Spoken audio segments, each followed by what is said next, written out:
No século XV, numa pequena vila perto de Nuremberg, Alemanha, vivia uma família com 18 filhos. Sim, 18 filhos. Para que essa numerosa família tivesse simplesmente o que comer, o pai, um ourives profissional, trabalhava perto de 18 horas por dia, tanto em sua profissão como em qualquer outro trabalho que encontrasse para ter algum dinheiro extra. Apesar da situação ser bastante difícil, dois filhos, dois dos mais velhos, tinham um sonho.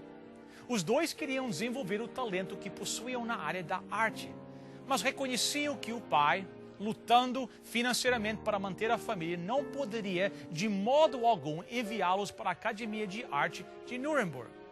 Depois de discutirem sobre o assunto, os dois rapazes fizeram um plano. Eles lançariam a sorte com uma moeda. O que perdesse iria trabalhar numa mina e com o seu salário pagaria o estudo do seu irmão na Academia de Arte.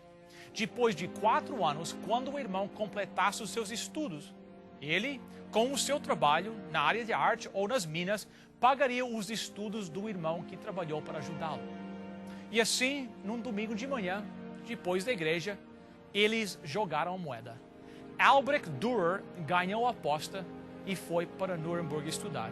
Seu irmão Albert foi para as perigosas minas e por 4 anos financiou os estudos do seu irmão na academia.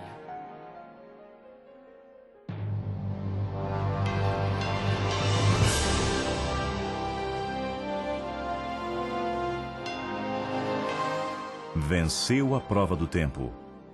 O livro de Deus, a Bíblia, ainda relevante neste mundo complexo. E está escrito, partilhando mensagens de esperança ao redor do mundo.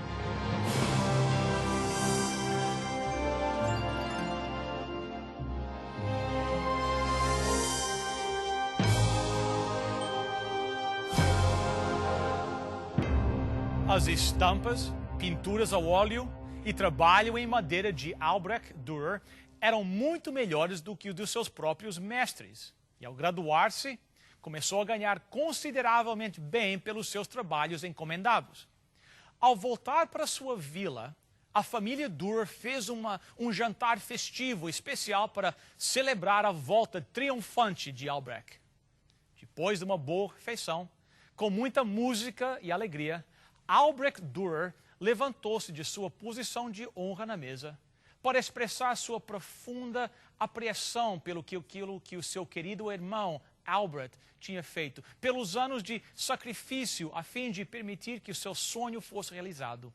Suas palavras finais foram: "E agora, Albert, meu querido irmão, agora é sua vez. Vá agora a Nuremberg para realizar o seu sonho e eu cuidarei de você." Todos olharam carinhosamente e com curiosidade para o outro lado da mesa, onde Albert estava sentado. Lágrimas corriam em sua face. Vagarosamente, ele levantou-se dizendo: "Obrigado, meu irmão, mas eu não posso ir para Nuremberg. Já é tarde para mim. Olhe, veja o que 4 anos nas minas fez com as minhas mãos. Os ossos em cada dedo foram amassados pelo menos uma vez, e ultimamente tenho sofrido severamente com artrite em minha mão direita, que já nem consigo levantar um copo para te brindar. Muito menos poderia desenhar linhas delicadas na tela com uma caneta ou pincel. Não, meu irmão, para mim já é tarde demais." Mais de 450 anos se passaram. Hoje, há centenas de obras-primas em quadros, desenhos em tintas diferentes, em madeira, carvão e cobre de Albrecht Dürer. Essas estão expostas em museus ao redor do mundo. Mas é interessante notar que você, como a maioria das pessoas, só deve conhecer um dos trabalhos de Albrecht Dürer. E talvez até possua uma reprodução de tal quadro em sua casa ou escritório. Um dia, a fim de prestar homenagem a Albert por seu sacrifício, Albrecht desenhou as mãos calejadas de seu irmão, com as palmas juntas, levantando-se ao céu. Deu o nome a essa pintura de Mãos. O mundo inteiro apreciou de maneira extraordinária essa obra de arte e deu o nome a esse tributo de gratidão, Mãos em Oração. A próxima vez que você se deparar com essa tocante obra, olhe uma segunda vez e veja o que está aqui. Uma lembrança de que nada se consegue sozinho. Tome Simão Pedro, por exemplo. Ele foi um dos grandes líderes entre os primeiros discípulos de Jesus. Ele foi um dos grandes servos da igreja primitiva. Foi um dos mais amados e respeitados santos na história do mundo, mas não conseguiu isso por si só. Na verdade, devemos muito ao irmão de Pedro, André, pelo presente que ele deu à igreja. Foi André quem trouxe Simão Pedro à presença de Jesus. O nome de André significa nobre. Ele também era nativo de Betsaida, a pequena vila na Galileia. E, como seu irmão, era pescador. De fato, em Mateus 4, ele se encontrava no mar quando Jesus apareceu. Já havia encontrado Jesus, já acreditava nele como Messias, mas ao voltar à pesca, o Senhor aparece a ele uma vez mais na praia e o chama para segui-lo e faz dele um pescador de homens. Antes de seguir a Jesus, ele era um judeu piedoso, devoto e fiel. Também foi discípulo de João Batista. De fato, foi ao ouvir uma das mensagens de João Batista que sua vida foi transformada. Em João capítulo 1, João Batista viu Jesus e disse: "Eis o Cordeiro de Deus." E André estava ali, naquele dia, junto às pessoas conhecidas como João, também um pescador, e Tiago. André e João ouviram a declaração de João Batista e seguiram a Jesus. Jesus lhes perguntou: "Que buscais?" E eles responderam: "Aonde o Senhor mora?" Foram com Jesus até onde ele habitava e passaram todo o dia com ele. André então declarou: "Encontramos o Messias." Ao descobrir este fato por si, ele o anunciou ao seu irmão Pedro com a mesma declaração: "Encontramos o Messias." Pedro e André moravam juntos, nos diz Marcos capítulo 1, verso 29, e certamente compartilhavam de tudo. E André especialmente quis compartilhar com Pedro o Messias, e desde o início ele se tornou parte do grupo íntimo dos 4 amigos mais próximos de Jesus. De fato, ao estudar o Novo Testamento, é Tiago e Pedro, e João e Pedro, e Tiago e João e Pedro e Tiago, que tinham um círculo fechado, e ninguém entrava nesse círculo, exceto uma vez, quando André o fez. E encontramos Pedro, Tiago, João e André juntos. Só em uma ocasião. Ele fazia parte dos 4 amigos íntimos, mas na realidade ele nunca penetrou completamente o grupo mais próximo dos 3. Mas era grandemente respeitado. De fato, Felipe, que pertencia ao segundo grupo menos íntimo com Jesus, um dia foi aproximado pelos gregos. Eles pediram: "Queremos ver a Jesus." Sabe aonde Felipe os levou? Os levou a André. Por quê? Imagino que Felipe pensava que para alcançar Jesus bastava chegar a André. André era um amigo íntimo de Jesus e era respeitado. Mesmo assim, não fazia parte dos 3 mais próximos, mas de repente, no 4º evangelho, no Evangelho de São João, André se destaca.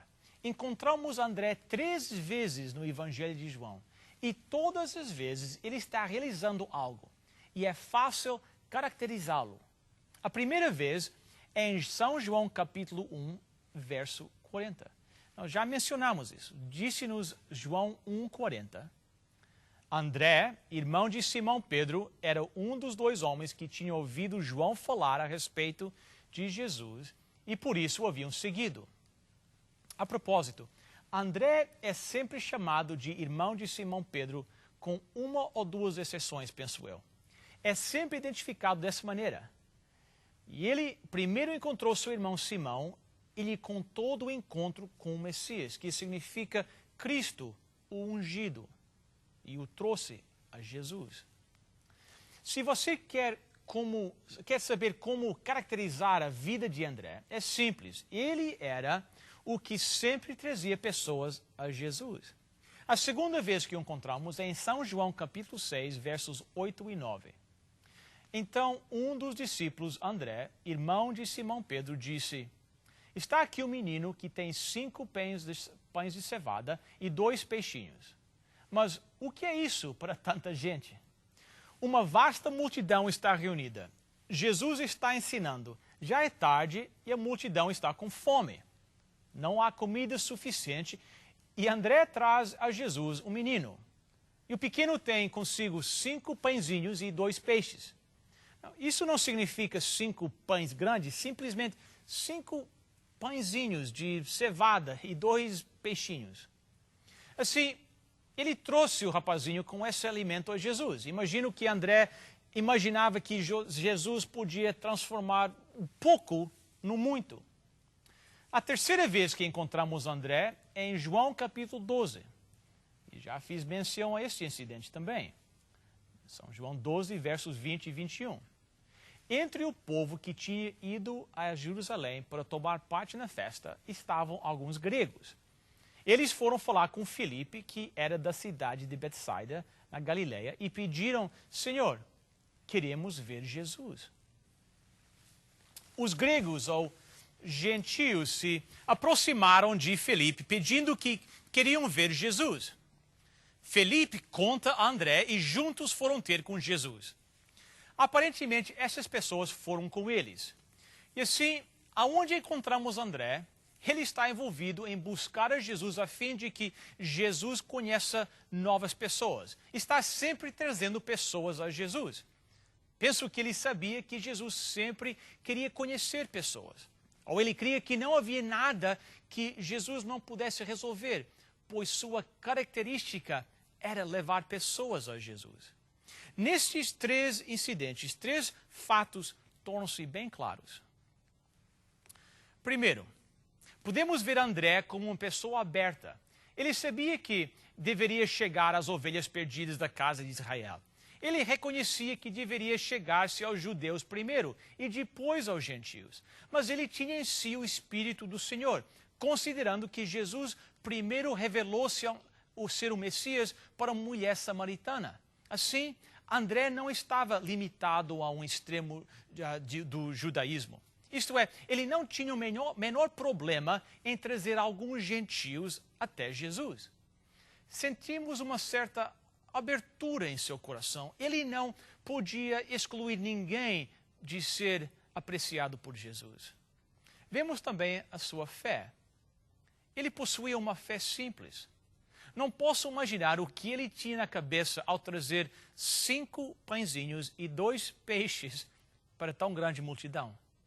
Não sei o que estava tentando fazer ao buscar alguém que tivesse um lanchezinho, mas certamente tinha algum tipo de fé, pensando que Jesus poderia fazer algo de tão pouco. Afinal de contas, ele havia visto Jesus fazer vinho, por que não então fazer comida? A terceira característica que encontramos em André, vemos sua humildade.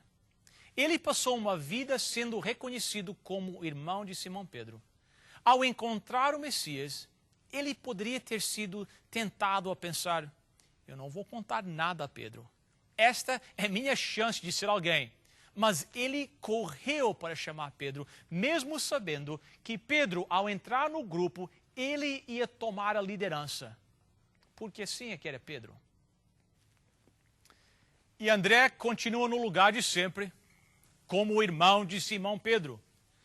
Mas ele estava mais preocupado com o trabalho a ser feito do que com quem o realizaria. Ele pensava mais no reino do que em seus próprios pequenos problemas. É triste dizer, mas há pessoas que não tocariam na banda, a não ser que possam bater no tambor grande. Tiago e João tinham esse problema, certo? Mas não André. Não encontramos André discutindo sobre quem receberia a glória no reino. Note, André é o retrato das pessoas que trabalham quietos em lugares humildes, como servos de Cristo, fazendo a vontade de Deus com o coração. André não é tido como um pilar, como Pedro, como Tiago e João, mas sim como uma pedra menor. Originalmente, ele foi um dos 2 primeiros a serem chamados, mas o fato de não pertencer aos 3 mais íntimos não o perturbava. Ele foi sempre o irmão de Pedro. Ele é uma daquelas pessoas raras que estão sempre dispostas a tomar o segundo lugar. Um dos raros que admite ser o apoio. Ou uma das pessoas raras que não se importa estar escondida, no tanto que o trabalho seja feito. André foi o tipo de homem de quem todos os líderes dependem. Ele foi o tipo de pessoa que todos reconhecem como a coluna vertebral de todos os ministérios. A causa de Cristo depende de gente amorável, humilde, que esquece de si mesmo e sente-se feliz mesmo ocupando um lugar pequeno e invisível. Gente que não busca ambição pessoal, mas que um dia sentará num trono para julgar as tribos de Israel. Daniel McLean, um escocês que sentia uma afeição especial pelo discípulo André, assim escreveu sobre esse amado apóstolo. Juntando-se nas Escrituras todas as características encontradas sobre André, não achamos nem o escritor de epístolas, fundador de igreja, nem uma figura líder na época apostólica, mas simplesmente um discípulo íntimo de Jesus Cristo, sempre ansioso para que outros encontrassem a fonte da alegria espiritual e de partilhar as bênçãos que ele tanto apreciava. Um homem de talento moderado, mente simples e compreensivo, sem o poder dramático ou espírito heróico. Porém, ele possui aquela confiança em Cristo que o fez parte do ciclo íntimo dos 12. Um homem com profundo sentimento religioso, com pouca facilidade de expressão. Ele era mais magnético do que elétrico, mais adequado para os caminhos tranquilos da vida do que para as passagens excitantes. Sim, André foi o apóstolo da vida discreta. Deus usa pessoas assim. Somente Deus pode calcular o valor delas, pois às vezes há necessidade de um André para alcançar um Pedro. Havia um pregador metodista chamado Thomas Mitchell.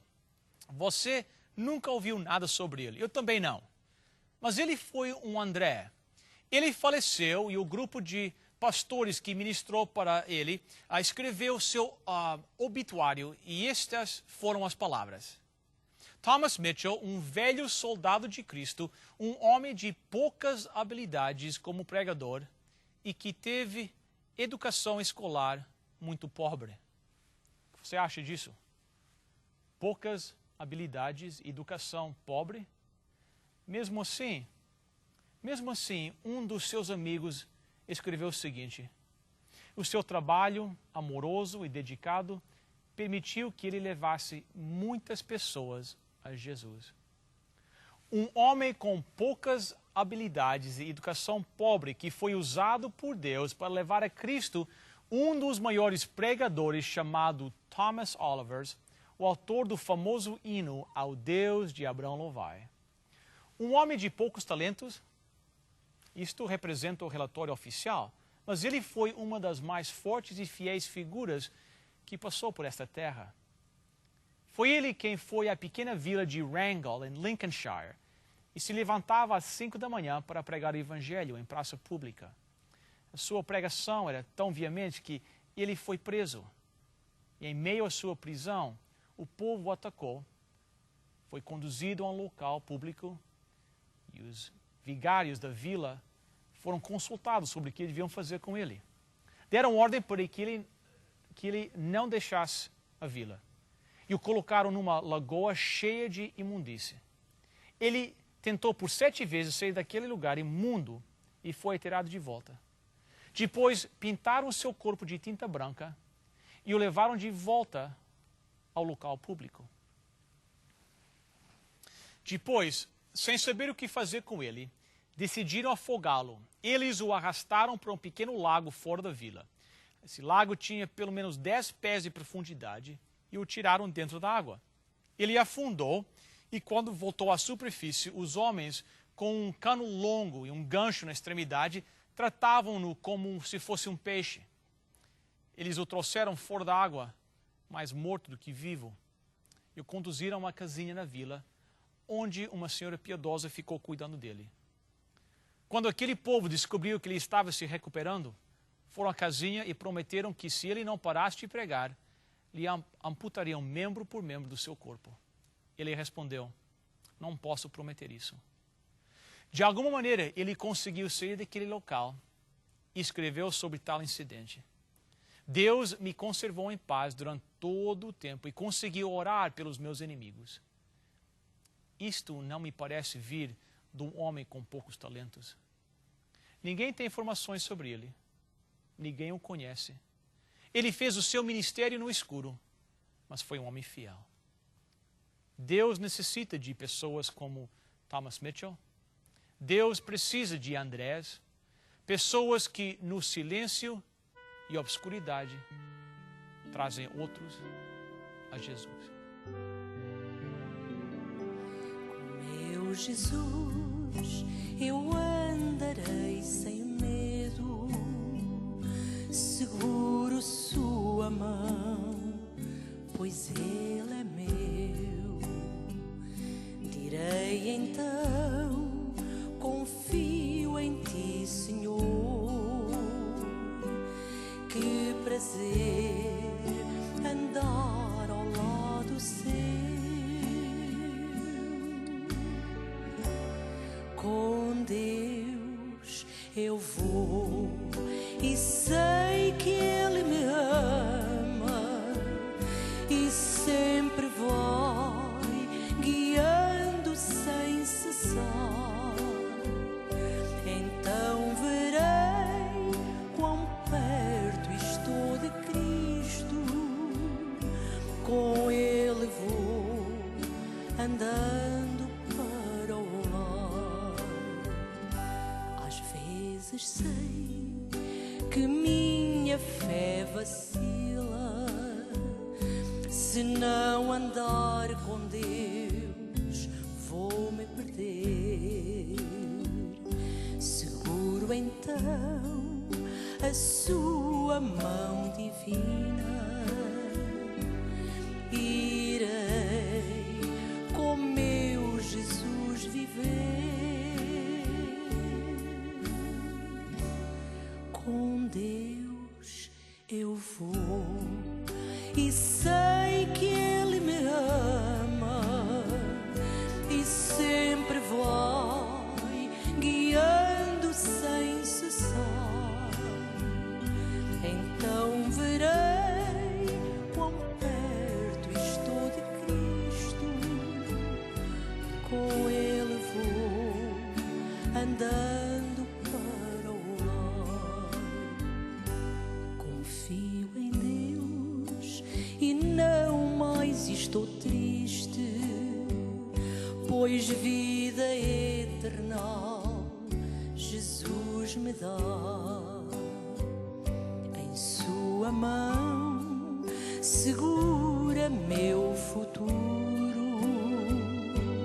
junto a mim para sempre estará. Com Deus eu vou e sei que Ele me ama e sempre vai guiando sem cessar. Então verei quão perto estou de Cristo, com Ele vou andando para o lar. Com Ele vou andando para o lar.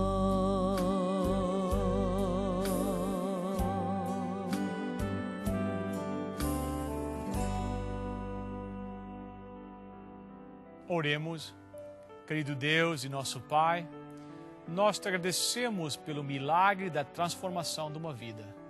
Nós te agradecemos pelas boas notícias que tu usas homens como Thomas Mitchell, André, pessoas simples que trabalham por trás da cena. Nosso pedido hoje, querido Deus, é que possas usar cada um de nós. Possas nos usar para avançar a tua obra. Esteja com cada telespectador, abençoando-os e guardando-os. Em nome e por amor de Jesus. Amém.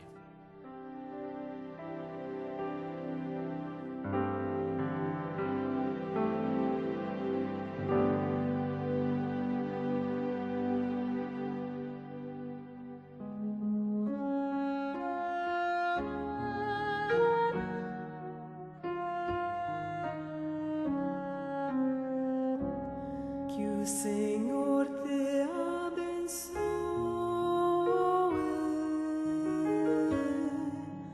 e te guarde. Que o Senhor faça resplandecer seu rosto sobre ti e de ti tenha misericórdia. Que o Senhor levante sobre ti seu rosto e te dê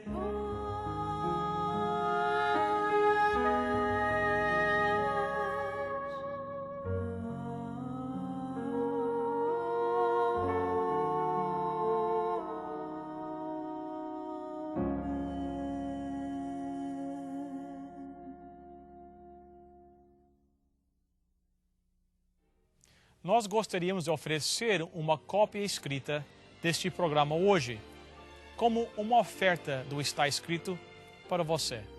Aqui está a informação necessária para pedir a sua cópia. Para você solicitar a sua oferta de hoje, basta chamar o nosso número de telefone 416-259-8608.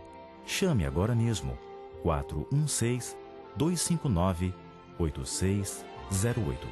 Lembre que a oferta é gratuita.